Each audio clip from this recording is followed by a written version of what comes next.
Paano nga ba magkaroon ng advanced server sa loob lamang ng 2 minutes? Yun yung ituturo ko sa inyo. Para naman makapandurog ka na sa rank game kasi nga kapag gumawa ka ng advanced server, panigurado, may Smurf account ka na. Kaya naman mabilis ka lang magpaparank up dito at may enjoy mo talaga. At itong step by step tutorial na ituturo ko sa inyo, panigurado gagana talaga 100%.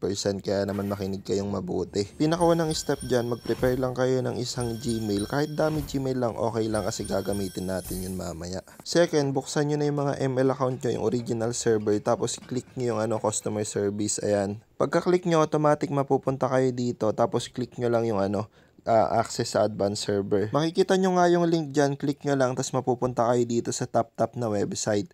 Pero in my case, hindi ko siya ma-download kaya gagawan natin ng paraan. Pag ganito yung nangyari sa inyo, simple lang yung gagawin nyo. Check nyo lang yung comment section or description kasi ilalagay ko dun yung link. Kumbaga, ikakopy mo yon tapos ipipaste mo lang sa browser. Magwa-warning nga yan pero install anyway nyo lang kasi nga trusted naman yung top app ng Mobile Legends. Ang una nyo nga madadownload itong top app. Tapos mag-sign in na lang kayo through Gmail, yun sinabi ko sa inyo kanina. Once na naka-sign in na nga kayo, search nyo lang yung MLBB tapos yung pangalawa yun yung i-download nyo. Pero syempre, check nyo na rin, dapat yung pangalan Mobile Legends Bang Bang tapos may beta.